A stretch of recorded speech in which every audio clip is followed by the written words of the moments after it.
Hello friends, good morning everyone. Welcome back to my channel Biology Blitz. कैसे हैं आप सभी? I hope all of you are fine and also study is going very well. तो जैसा कि आप सभी देख रहे हैं, हम लोग डीएसएसबी के पीजीटी बायोलॉजी के प्रीवियस ईयर पेपर्स को सॉल्व कर रहे हैं। ठीक है, ऑलरेडी इस पेपर के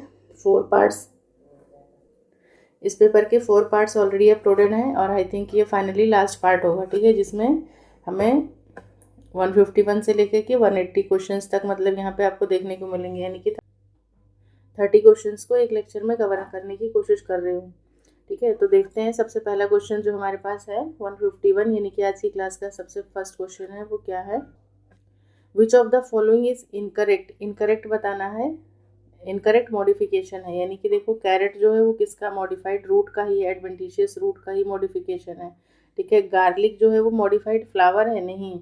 ठीक है, गार्लिक जो है वो क्या है, मतलब बल्ब है, मॉडिफाइड बल्ब है। और बल्ब में ही देखो अनियन भी आ जाता है। बल्ब में दो तरीके के होता है, एक होता है ट्यूनिकेटेड, जो कि आपका एग्जाम्पल आ जाता है अनियन का, और एक होता है इम्ब्रिकेटेड।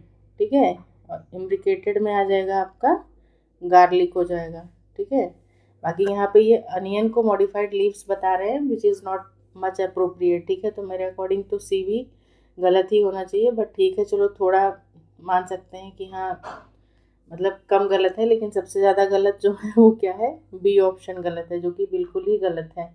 बाकी कोलोकेशिया क्या है, यानी कि अरबी जो है वो क्या है, मॉडिफाइड स्टेम है, तो सही है। तो जो एक्सप्लेनेशन है यहाँ पे वो क्या है, गार्लिक जो है modified flower is the incorrect modification. Garlic is a modified bulb which is an underground storage organ composed of fleshy leaf bases. It does not have a typical flower modification.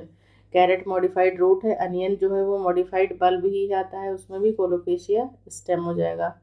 Next question number 152, which of the following body fluids is not a usual medium for spreading HIV या ads. ठीक है, HIV या ads की spreading के लिए ये चार option है, इसमें से कौन सा है जो एक नहीं है? ठीक है, नहीं है मतलब कि वेजाइनल सिक्रीशन है, सीमन से है, ठीक है, ब्लड से भी होता है, लेकिन सलाइवा से नहीं होता है। क्यों? क्योंकि अगर आपने थोड़ा बहुत भी मतलब इसके बारे में आपको डेफिनेटली नॉलेज होगी ही, और कई सारे बहुत सारे अवेयरनेस प्रोग्राम्स वगैरह भी चलाए गए थे उस टाइम पे, तो ये सुना होगा कि मतलब किस करने से या फिर HIV पेशेंट के साथ में खाना वगैरह खाने से, हाथ मिलाने से जो है वो एड्स नहीं फैलता है।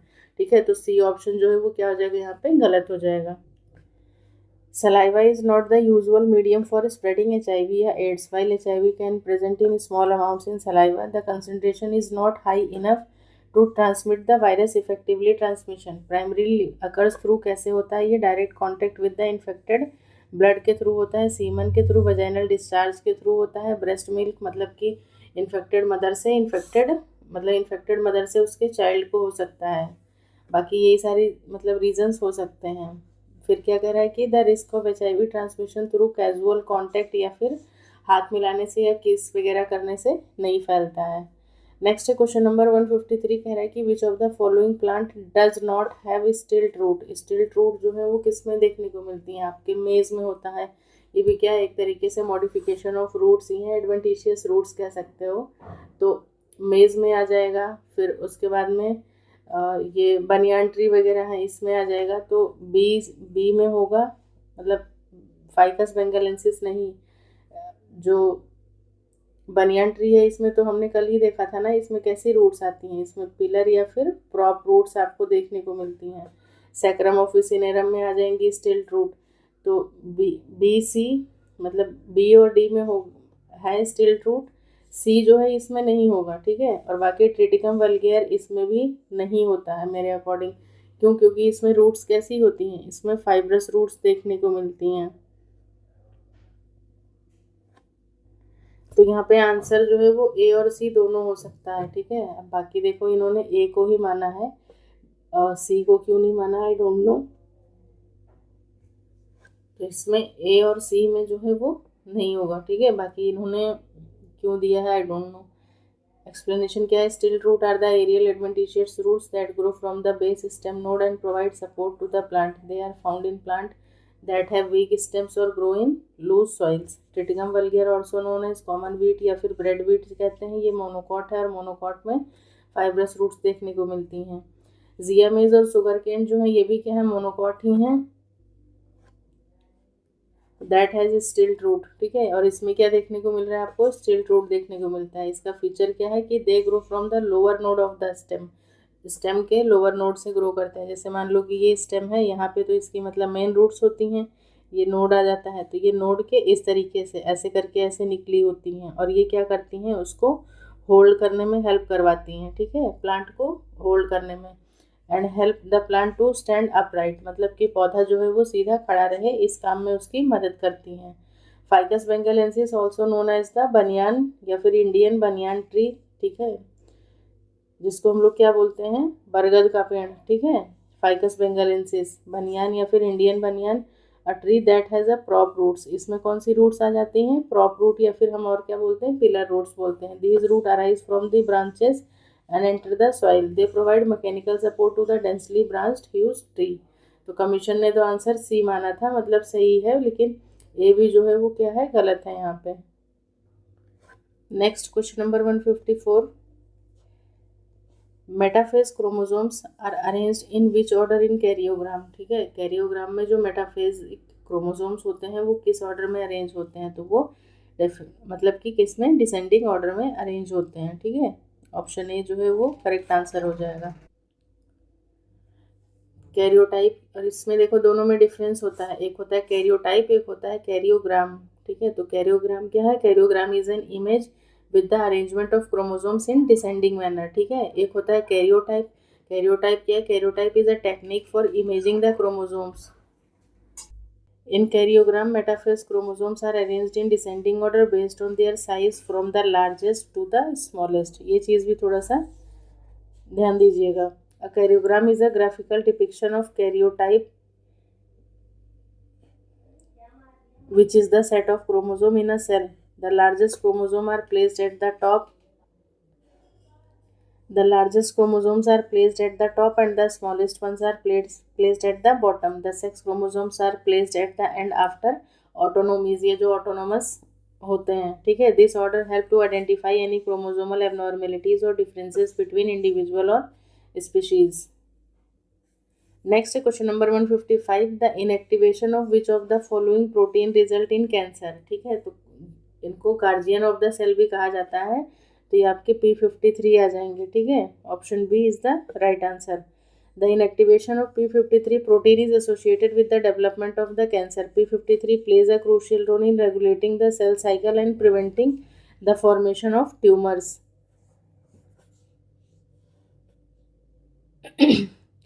Mutation or inactivation of P53 can lead to uncontrolled cell growth and division, contributing to the initiation and progression of cancer.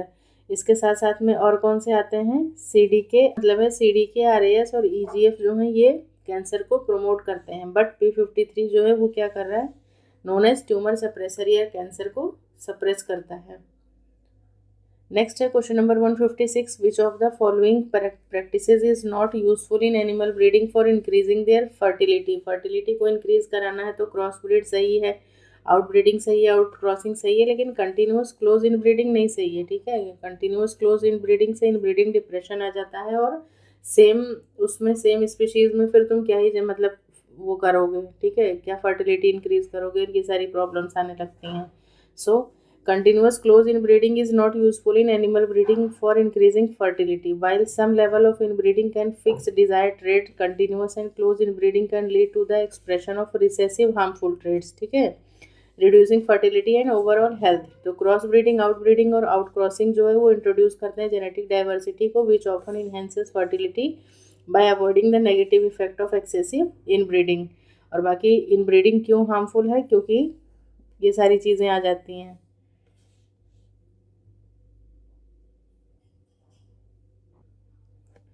Next है question number 157, which of the following immunosuppressive agent is obtain from fungi. Fungi से तो cyclosporin ए ही obtain करते हैं, ठीक है। Option A जो है ये करेक्ट आंसर हो जाएगा।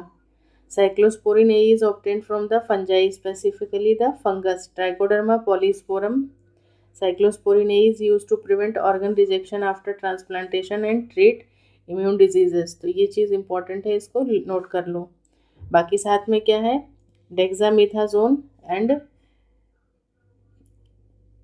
प्रेडनिसोन, ठीक है, are synthetic corticosteroids with anti inflammatory properties, while sirolimus, जो मतलब यहाँ पे ऑप्शंस दे रखे हैं, ये क्या है, मैक्रोसाइक्लिक लैक्टोन है, while all these drugs can have immunosuppressive effect, only cyclosporin A जो है वो सिर्फ फंजाई से ऑब्टेन किया जाता है, बाकी सारे भी क्या हैं, एक तरीके से इम्यूनोसप्रेसिव ही हैं, ठीक है, बाकी जो तीन हमें यहाँ पे मेंशन हैं दे आर ऑल्सो, बस ये कैसे हैं, सिंथेटिक हैं, ठीक है, और बाकी ये नेचुरली जो है ये साइक्लोस्पोरिन ए आ जाता है। 158 है, which of the following phloem tissue is lignified, तो ऑप्शन है sieve tube element, companion cell, phloem fibres और फ्लोएम पैरेन्काइमा, तो आप आंसर जो है वो क्या होगा आपका, फ्लोएम फाइबर्स होगा, ठीक है। Phloem fibres also known as, जिनको और हम किस नाम से जानते हैं, बास्ट फाइबर के नाम से भी जानते हैं। Bast fibres are the lignified component providing structural support and composed of sclerenchyma cells. बाकी फ्लोएम के कंपोजिशन की अगर बात करते हैं तो यही चार के चारों होते हैं सीव ट्यूब सेल्स। देखिए कैसे होते हैं ये, these are elongated tube like cells, they conduct the phloem sap, they lack nuclei at maturity, यानी कि ये कैसे होते हैं, हमारे इन्यूक्लिएटेड होते हैं। सीव ट्यूब कैसे होते हैं, इन्यूक्लिएटेड होते हैं। फिर कंपेनियन सेल्स की बात करते हैं तो कंपेनियन सेल्स में क्या है, these cells support the function of sieve tube elements, मतलब ये इसकी सहायक कोशिकाएं होती हैं। फिर फ्लोएम पैरेन्काइमा की बात करते हैं तो ये लिविंग सेल्स होते हैं और स्टोर करते हैं food and water, phloem parenchyma this one. और फ्लोएम फाइबर्स की बात करते हो तो इनको ऑलरेडी और किस नाम से, बास्ट फाइबर भी कहते हैं। ये कैसे होते हैं, ये डेड होते हैं। बाकी के तीन कैसे होते हैं, लिविंग होते हैं, ठीक है, ये भी लिविंग है, ये भी लिविंग है और ये भी लिविंग है। यहाँ पे ये डेड होता है। elongated cells with thick lignified cell walls that provide structural support to the plant। बाकी यहाँ पे एक्सप्लेनेशन में वही सारी चीज़ें दे रखी हैं, तो ये तुम पढ़ लेना आराम से। lignified phloem tissue are phloem fibers। phloem fiber provide structural support to the plant and have secondary cell walls containing lignin which give them strength। In contrast, sieve tube element, companion cell, phloem parenchyma are non-lignified component of the phloem involved in the transport and storage of nutrients। Question number 159 कह रहा है कि Ramachandran plot, ठीक है, is use for deciphering which of the following aspects of biomolecule. तो ये अगर तुमने CSIR का ये टॉपिक है रामचंद्रन प्लॉट, ये जनरली उसके लिए होता है, मतलब कि प्रोटीन स्ट्रक्चर की स्टडी के लिए यूज़ करते हैं, ठीक है, बी ऑप्शन होगा। इस वाले में देखो ये जो लिग्निन का वो होता है ना, एक टर्म यहाँ पे यूज़ होता है लिग्निफिकेशन। लिग्निफिकेशन इसका मतलब क्या होता है कि lignification is a process where lignin कैसा है, कॉम्प्लेक्स पॉलीमर है, is deposited in the cell wall, ठीक है, इन सेल्स की सेल वॉल में डिपॉजिट हो जाता है और वो क्या कर देता है, इनको रिजिड और स्ट्रॉन्ग कर देता है, ठीक है। और रिजिड है, स्ट्रॉन्ग है, तो क्या करते हैं, कंट्रीब्यूट करेंगे स्ट्रेंथ, सपोर्ट एंड, मतलब ये सारी चीज़ों में हेल्प करते हैं। तो बी ऑप्शन है। Ramachandran plot is primarily use for the deciphering the protein का स्ट्रक्चर, ना कि प्रोटीन का function. It provide insight into the allowed regions of the dihedral angles for amino acid residues in a protein, helping researchers assess the validity of a protein's 3D structure. By analyzing these angles, scientists can identify sterically favorable, unfavorable conformations, aiding in the refinement of protein structure and the understanding of their folding patterns। Next है question number 160th है, cytokines regulate cellular response in which of the following immune defense of the body। तो cytokines जो है वो both innate और adapted दोनों में वो क्या करते हैं, इन्वॉल्व होते हैं। C option is the right answer. Cytokines regulate cellular response in both innate and adaptive immune defense of the body। These signaling molecules play crucial role in coordinating and modulating the activities of immune cells, ठीक है। In the innate immune system, cytokines help initiate and amplify the immediate response to pathogens। In adaptive immune system में क्या करते हैं कि they contribute to the development and regulation of specific immune responses, enhancing the body's ability to recognize and eliminate specific threats। Question number 161 है, which of the following is related to improvement in fish and fishery industries. तो fish और fishery industries के लिए जो revolution आया था वो क्या कहलाता था, वो ब्लू रिवोल्यूशन कहलाता था, ठीक है। बाकी ग्रीन रिवोल्यूशन तो पता ही है, इसके फादर कौन है, नॉर्मन बोरलॉग हैं। वर्ल्ड वाइड देखा जाए, इंडिया की बात की जाए तो हमारे MS स्वामीनाथन हैं, और उन्होंने क्या किया था, वीट की वैरायटीज़ को ग्रो करवाया था, ठीक है। तो फूड ग्रेन्स के लिए आ जाएगा आपका ग्रीन रिवोल्यूशन हो जाएगा। सिल्वर रिवोल्यूशन जो है वो किसके लिए होता है, वो एग्स के लिए होता है, ठीक है, पूछ सकता है, एग्स के लिए होता है, ये हो जाएगा आपका फूड ग्रेन्स के लिए आ जाता है। और उसके बाद में ब्लू रिवोल्यूशन फिशेस के लिए होता है, और जो गोल्डन रिवोल्यूशन है वो किसके लिए आता है, वो फ्रूट्स के लिए आता है, ठीक है। गोल्डन रिवोल्यूशन फ्रूट्स के लिए होता है। राउंड रिवोल्यूशन की अगर बात करें तो पोटैटो के लिए हो जाएगा। पिंक रिवोल्यूशन जो है वो झींगा मच्छी के लिए होता है, ठीक है, प्रॉन के लिए। वाइट रिवोल्यूशन मिल्क के लिए होता है। येलो रिवोल्यूशन की बात करें तो ऑयल सीड्स के लिए हो जाएगा, ठीक है। तो ये सारे इंपॉर्टेंट हैं, इसको थोड़ा सा ध्यान देना। बाकी एक्सप्लेनेशन तुम खुद ही पॉज करके पढ़ लेना, I am not going to read out. Next है question number 162, which of the following factors does not contribute to high biodiversity in a community. एक कम्युनिटी में मतलब क्या रीज़न हो सकता है कि जिसकी वजह से जो है वो हाई बायोडाइवर्सिटी जो है वो नहीं है। सो ऑप्शंस क्या हैं, स्टेबल क्लाइमेट है तब तो हाई बायोडाइवर्सिटी रहेगी। हाई कॉम्पिटिशन फॉर रिसोर्सेज, तब भी बायोडाइवर्सिटी मतलब बायो मतलब क्या है, लिविंग, और विविधता मतलब डाइवर्सिफाई। ऐसा नहीं है कि अगर एक स्पीशीज़ रह रही है तो बस वही आराम से फैली पड़ी है और कुछ नहीं है। कंपटीशन होगा, बहुत सारे तरीके की स्पीशीज़ आएंगी तो वहाँ पे और ज़्यादा इंटरेक्शन बढ़ेगा।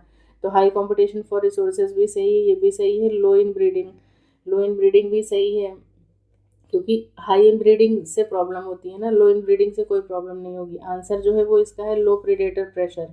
जब प्रीडेटर ही नहीं रहेगा तो वही मैंने बताया ना कि अगर एक स्पीशीज़ रह रही है तो वो वही रहेगी आराम से, फिर उसमें कोई ज़्यादा वेरिएशन देखने को आपको नहीं मिलेगा। बाकी देखते हैं क्या कह रहा है कि low predator pressure does not contribute to high biodiversity in a community. Predators क्या हैं, वो बहुत ही ज़्यादा इंपॉर्टेंट रोल प्ले करते हैं controlling the population of prey species, preventing dominance by a few and allowing a greater variety of species coexist।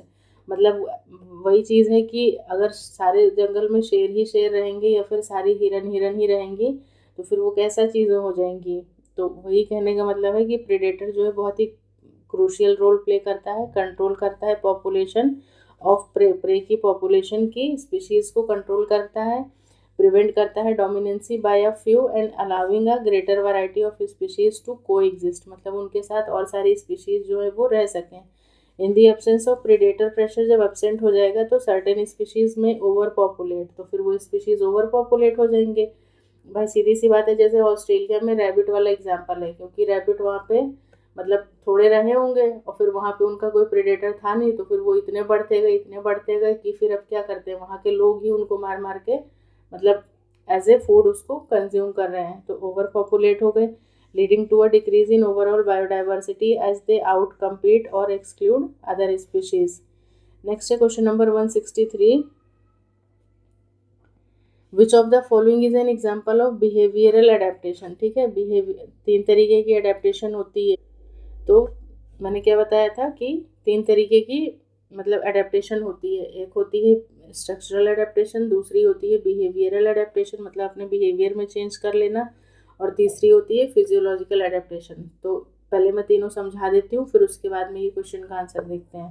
तो देखो, जो स्ट्रक्चरल एडेप्टेशन होती है ना, आई am not writing the things, it doesn't mean that they are not important for examination point of view. Kindly pause the video and note down each and every point.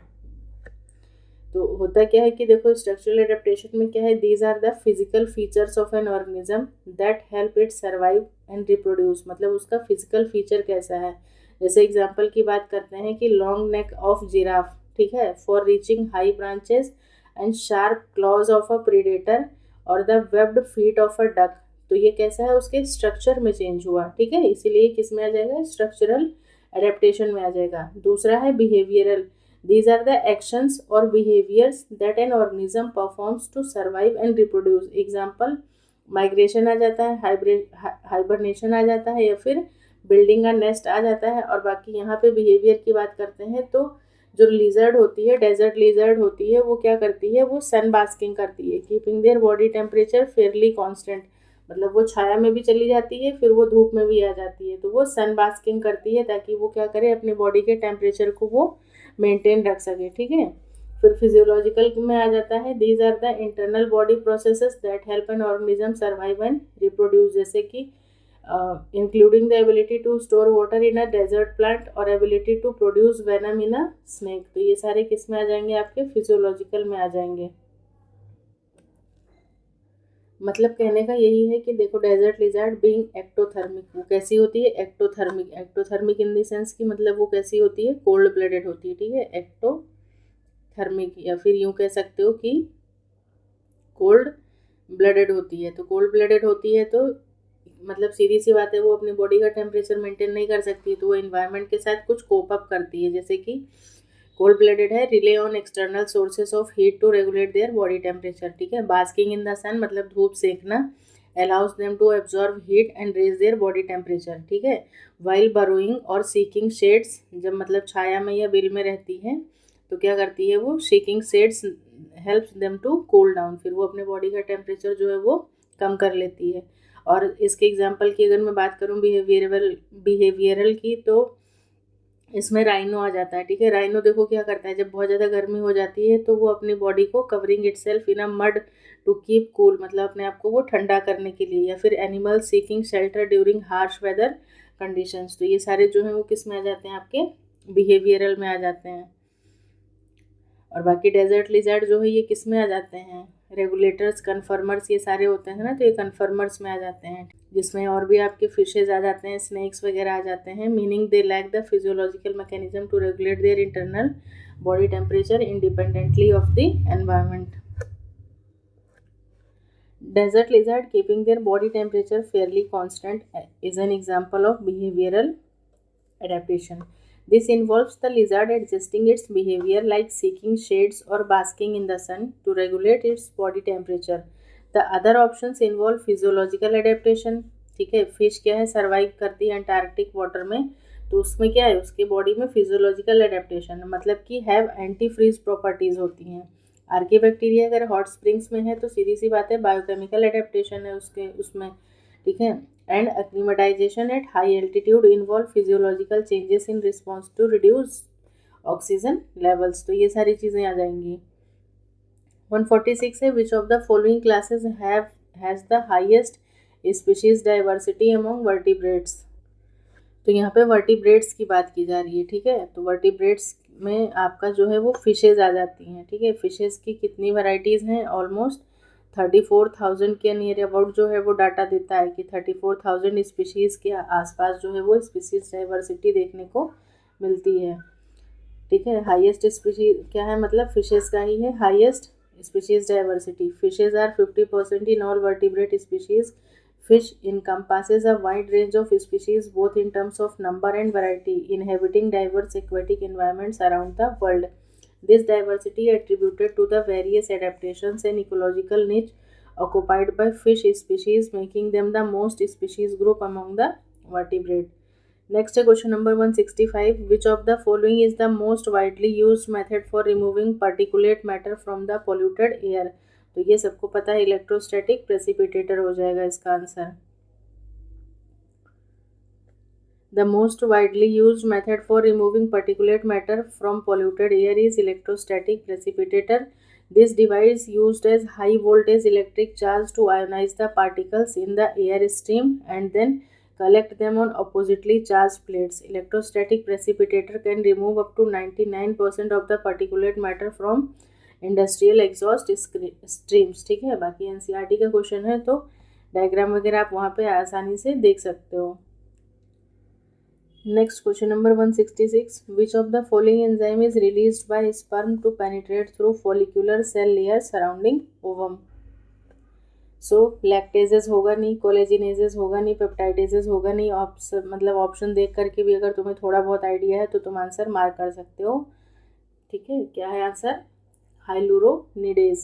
The enzyme released by sperm to penetrate the follicular cell layer surrounding the ovum is hyaluronidase. This enzyme is crucial for breaking down the hyaluronic acid in the extracellular matrix, allowing the sperm to traverse the layers and reach the egg for the fertilization.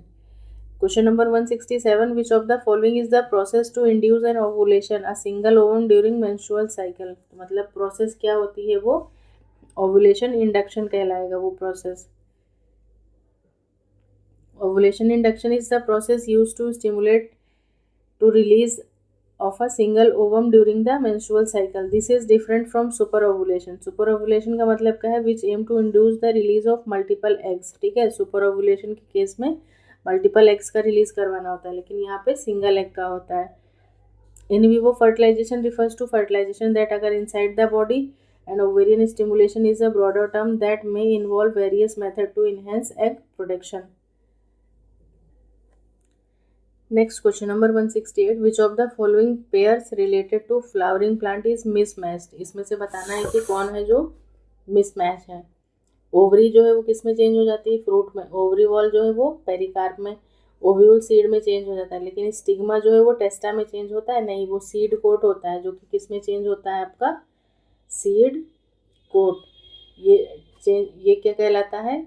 Outer, मतलब outer वाला अगर है तो outer जो है वो होता है आपका टेस्टा, और इनर सीड कोट जो होता है वो क्या होता है आपका? टेगमेन हो जाएगा।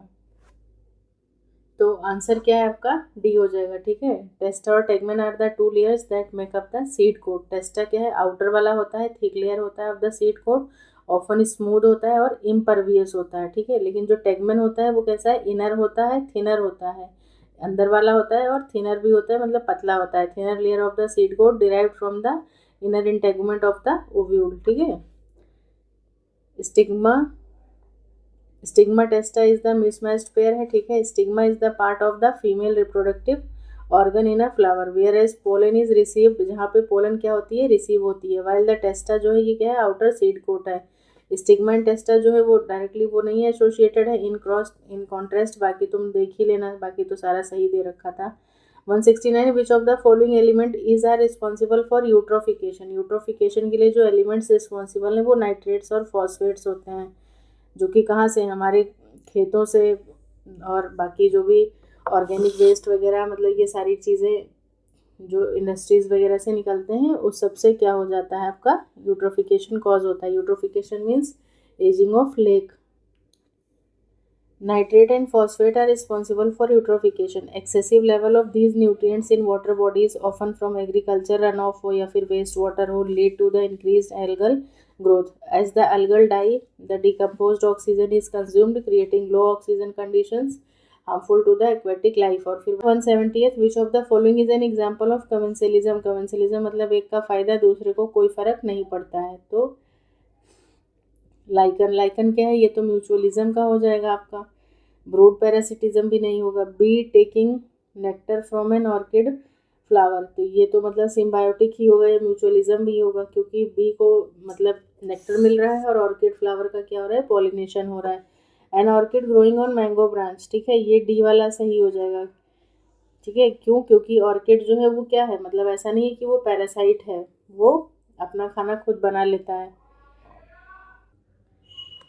क्योंकि ऑर्किड जो होता है वो क्या है? मतलब कि एपिफिटिक है मैंगो ट्री पे, और बाकी वो मतलब सनलाइट यूज़ करता है। वाटर जो है वो एयर में जो मॉइस्चर अवेलेबल होता है वो उसकी जो क्लिंजिंग रूट्स वगैरह होती हैं वो यूज़ कर लेता है। तो वो मैंगो प्लांट से मतलब क्या है? उस पर सिर्फ वो मतलब उसका सपोर्ट लेता है। ठीक है, बाकी और वैसा कुछ मतलब वहाँ पे नहीं होता है। मतलब कह सकते हैं कि वो किसी भी तरीके से मैंगो ट्री को जो है वो अफेक्ट नहीं करता है, इसलिए अपना खाना खुद बनाता है, अपना न्यूट्रिशन खुद बनाता है, उससे कुछ भी नहीं लेता है।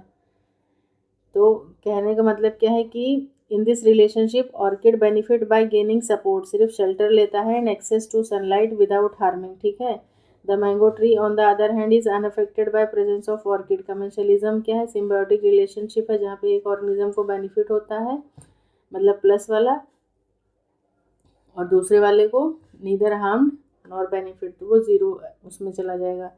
नेक्स्ट है 171, मेलेटोफिली। मेलेटोफिली क्या है? ये टर्म है किसके लिए पॉलिनेशन के लिए यूज़ किया जाता है? तो ये हमारे बीज के लिए यूज़ किया जाता है। तो यहाँ पे मेलेटोफिली तो किसके लिए हो गया? बीज के लिए हो गया। अगर मैं इंसेक्ट्स की बात करूँ तो इंसेक्ट्स का आप सबको पता होगा कि वो क्या होता है? एंटोमोफिली होता है। देन उसके बाद में बर्ड्स की बात करते हैं तो बर्ड्स का क्या होता है? ऑर्निथोफिली हो जाएगा। देन आफ्टर दैट ऑर्निथोफिली हो गया, और फिर एंड्स के थ्रू कौन सा वाला होता है? एंड्स भी तो क्या है, इंसेक्ट्स में ही आ जाएंगे ना, तो एंटोमोफिली ही आ जाएगा इसमें भी। बट अगर पॉलिनेशन ह्यूमंस के थ्रू हो तो फिर क्या हो सकता है, बता सकते हो मुझे? आप कमेंट सेक्शन में इसका आंसर देना, ठीक है। अगर ह्यूमंस के थ्रू हो रहा है तो आप उसे क्या कहोगे?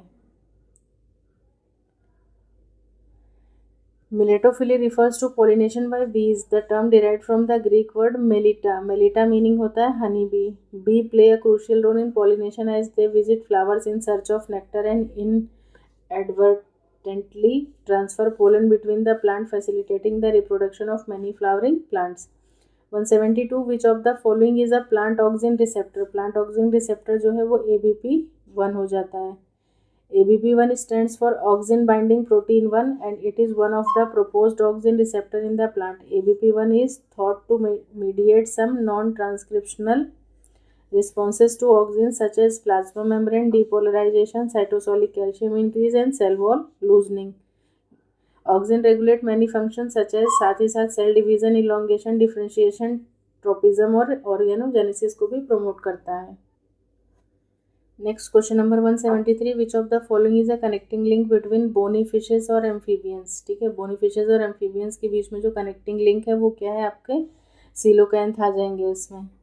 सीलोकैंथ is a connecting link between bony fish and amphibian. ठीक है, सीलोकैंथ क्या है? ये एंशियंट फिश हैं that share some primitive character with both fish और एम्फीबियन दोनों से रिलेटेड थे. Early tetrapods. Coelacanth, which is a type of fish that has lobed fins and lung-like organs similar to the amphibians. आर्कियोप्टेरिस का तो सबको पता ही है कि किसका है, ये रेप्टाइल्स और बर्ड्स का आ जाता है. ये भी क्वेश्चन पूछा गया है. फिर स्फिनोडॉन की बात करते हैं तो स्फिनोडॉन जो है ये कनेक्टिंग लिंक किसके बीच में है? रेप्टाइल्स और मैमल्स के बीच में आ जाता है. ये भी इम्पोर्टेंट है. और देन उसके बाद में जो दे रखा है ट्राइलोबाइट्स, ये क्या है? एक्सटिंक्ट आर्थ्रोपोड्स आ जाएंगे आपके. नेक्स्ट है question number 174. Again this one is important one क्योंकि इससे बार बार क्वेश्चन आपको मिलेगा एग्जाम में. अकॉर्डिंग टू आईयूसीएन का सबसे पहले तो तुम्हें फुल फॉर्म पता होना चाहिए. International union for conservation of nature and natural resources. ठीक है, इसकी इस्टेब्लिशमेंट कब हुई थी? 5 अक्टूबर 1948 को हुआ था. उसके बाद में क्या है? The species that is likely to become endangered. जो स्पीशीज मतलब भविष्य में endangered होने वाली हैं. unless the circumstances that are threatening its survival and reproduction improve. तो कहने का मतलब ये है, नहीं इंग्लिश में समझ में आ रहा है तो हिंदी में देख लो एक बार. कह रहा है कि आईयूसीएन के अनुसार वे प्रजातियां मतलब दोज स्पीशीज जो लुप्त हो सकती हैं, मतलब इंडेंजर्ड हैं वो, जब तक कि उनके अस्तित्व और प्रजनन को खतरे में डालने वाली परिस्थितियां सुधर नहीं जाती. मतलब ऐसा नहीं है कि हाँ मतलब पूरी तरह से ख़त्म हो गई हैं, वो इंडेंजर्ड हैं. यानी कि ये कह सकते हो कि ये वल्नरेबल कंडीशन में आ सकती हैं. ठीक है, असुरक्षित प्रजातियां कह सकते हैं. बाकी अगर तुम इनको मतलब प्रोटेक्शन दो और सारी चीज़ें इनका रिप्रोडक्शन वगैरह को प्रमोट कराओ so they can survive and flourish, तो आपका आंसर जो हो जाएगा वो हो जाएगा वल्नरेबल स्पीशीज़, यानी कि असुरक्षित प्रजातियां आ जाएंगी इसमें. और बाकी देखो इन तीनों में जो डिफरेंस होता है ना, वो डिफरेंस भी कहीं ना कहीं आपसे मतलब पहले तो डिफरेंस ही तीनों में क्लियर होना चाहिए क्योंकि देखने में तो जनरली एक जैसा ही लगता है. इंडेंजर्ड का मतलब क्या होता है? Facing a very high risk of extinction. ठीक है, थ्रेटेंड का मतलब होता है are likely to become endangered in the foreseeable future. मतलब भविष्य में वो कैसी हो सकती हैं, मतलब भविष्य में फ्यूचर में वो मतलब किस में आ सकती हैं? इंडेंजर्ड की कैटेगरी में आ सकती हैं. लेकिन इंजेंडर्ड तो क्या है? ऑलरेडी जो वो फेस कर रही हैं very high risk of extinction, मतलब कि ख़त्म हो जाने का वो रिस्क फेस कर रही हैं. बाकी जो वल्नरेबल है वो क्या है? Face a high risk of extinction in the medium term future. मतलब हाई रिस्क जो है वो किसको है? इंडेंजर्ड को है. ठीक है, they are at the level of high risk. और ये कैसे हैं? ये मीडियम रिस्क पे हैं. मतलब मीडियम टर्म फ्यूचर में ये क्या हो सकते हैं? इंडेंजर्ड हो सकते हैं, एक्सटिंक्ट हो सकते हैं, ना कि इंडेंजर्ड हो सकते हैं. मीडियम टर्म फ्यूचर में ये आ जाएंगे कि हाई रिस्क पे हैं. और थ्रेटेंड वाली जो है वो क्या हो सकती हैं? ये फ्यूचर में एक्सटिंक्ट हो सकती हैं. ठीक है, ऐसा कहा मतलब ऐसा मतलब निकल के आता है. बाकी यहाँ पे देखो क्या कह रहा है कि According to IUCN, the species that is likely to become endangered unless circumstances that are threatening its survival and reproduction improve referred to as vulnerable species. This category indicates that the species faces a high risk of endangerment in the wild due to various factors. Conservation efforts are needed to prevent further decline. ठीक है, मतलब थोड़ा सा अगर आप effort डालोगे, conserve करोगे और सारी चीज़ें मतलब ध्यान दोगे तो वो बच सकती हैं। बाकी इंडेंजर्ड वाली क्या है, ये बता ही चुके हैं, हायर रिस्क पे हैं। एंड थ्रेटन्ड वाली क्या है, refer to both endangered and vulnerable, दोनों के उसमें आ जाती है। और एक्सटिंक्ट जो है वो क्या है, ऑलरेडी डिसअपियर हो चुकी हैं।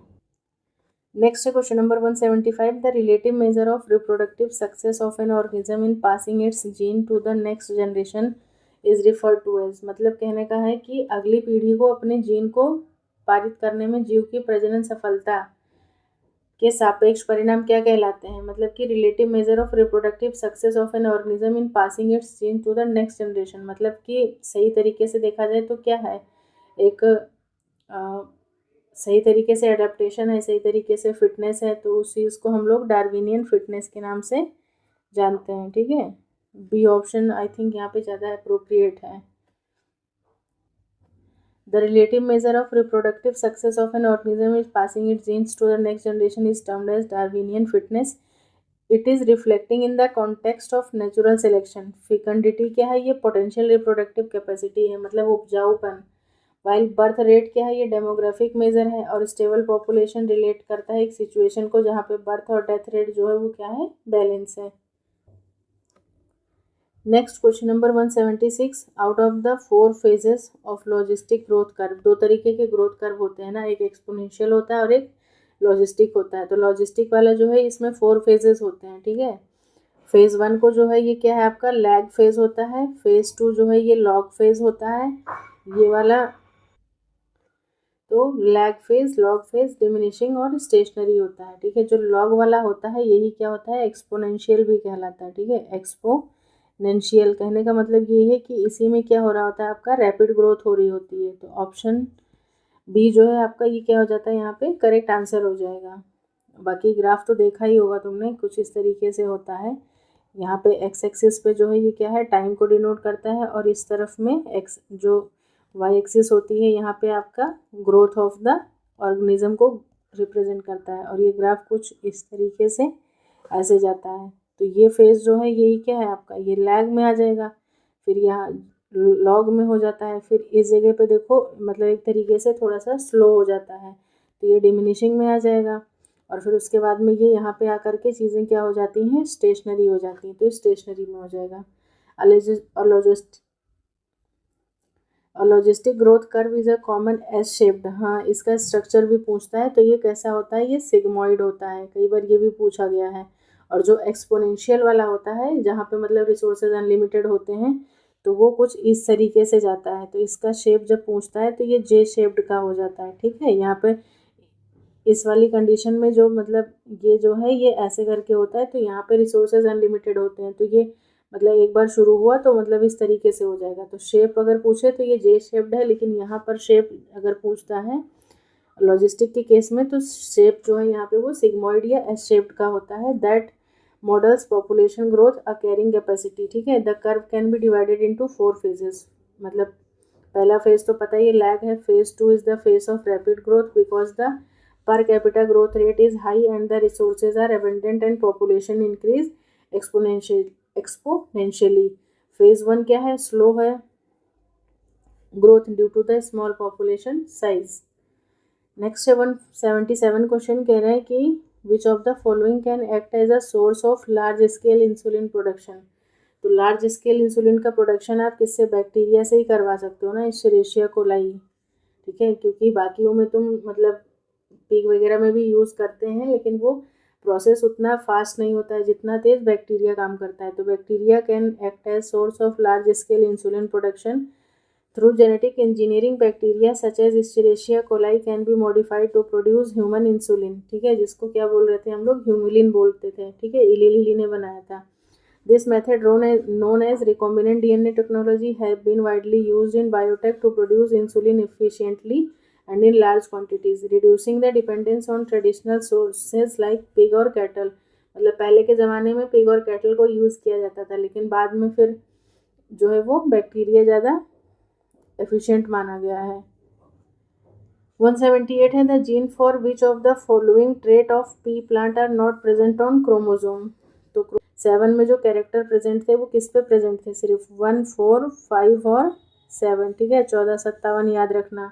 और इसमें हर क्रोमोजोम पे क्या क्या मतलब क्या क्या कैरेक्टर्स थे वो चीज़ भी इम्पोर्टेंट है और क्वेश्चन के फॉर्म में पूछी जाती है।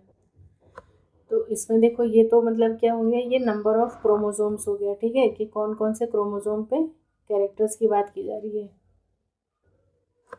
तो 1457 मतलब 1457 हो गया। अब देखो नंबर 1 पे क्या था वो लिख देती हूँ मैं।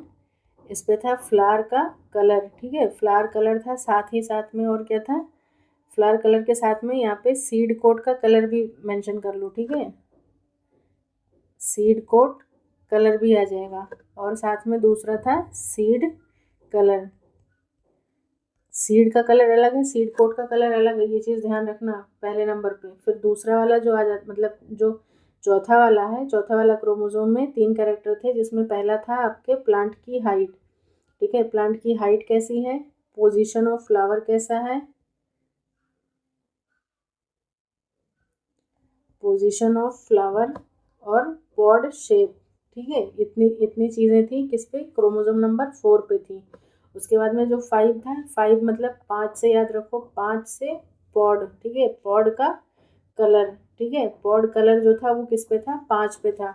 और 7 से सीड शेप, ठीक है, इस तरीके से याद कर लो, सीड शेप हो जाएगा ये। तो यहाँ पे देखो क्या नहीं होगा, सीड शेप ही नहीं होगा, ठीक है, जिन्होंने थोड़ा सा भी पढ़ा रहा होगा, मतलब जिस बच्चे ने थोड़ा सा भी पढ़ा होगा उसको पता चल गया होगा कि सीड शेप जो है ये सा से 7 ऐसे याद रख लो, ठीक है, 7वां क्या है सीड शेप, और सीड शेप किस पे, 7th वाले पे है। 5 से पा से पॉड, ठीक है, 5वें पे पॉड आ जाएगा। चौथे वाले पे सबसे ज़्यादा प्लांट की हाइट, फ्लावर की पोजीशन, पॉड का शेप, शेप जब पूछेगा ना तो चौथे वाले क्रोमोजोम पे ही आएगा, लेकिन कलर जो है वो 5वें पे आ जाएगा। और बाकी पहले वाले पे क्या था, फ्लावर के कलर की बात की जा रही थी, फ्लावर कलर और सीड कलर, और बाकी जो पहला वाला था उस पर फ्लावर कलर के साथ साथ में सीड कोट कलर भी देखने को मिला था। तो ये चीज़ थोड़ा सा तुम लोग ध्यान देना। The gene for the seed shape of pea plant are not present on the chromosome 4, क्यों, क्योंकि वो 7वें पे है। The inheritance of seed shape is determined by genes located on the chromosome number 7।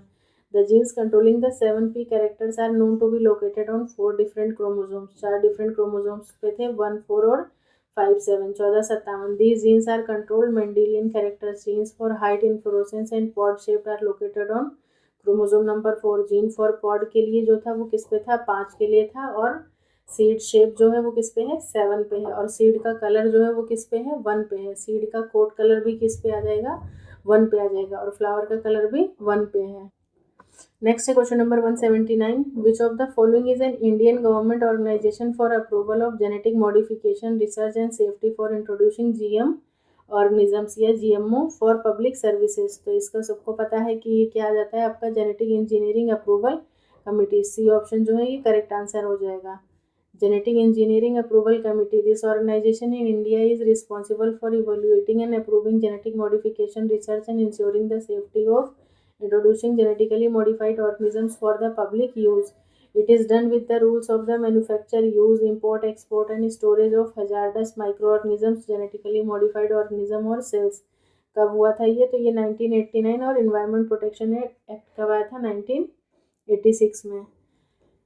Now finally the last but not the least question of this paper, 180th question है। which of the following is used as fusogen। fusogen मतलब fuse कराना है किसमें, इन somatic cell hybridization technique में। Already ये question हम देख चुके हैं तो मैं यहाँ पे फिर से एक्सप्लेन नहीं करूँगी। ये आ जाएगा आपका पैग, ठीक है, पॉलीइथिलीन ग्लाइकोल आ जाएगा इसका। पैग जो है polyethylene glycol commonly used as fusogen in somatic cell hybridization technique. PEG क्या करता है, help in the fusion of cells by promoting the formation of temporary pores कर देता है सेल मेम्ब्रेन में, जिसकी वजह से क्या होता है, allowing the exchange of cellular content. Cellular content जो है वो क्या होता है, इजीली वहाँ से एक्सचेंज हो जाता है। This technique is crucial for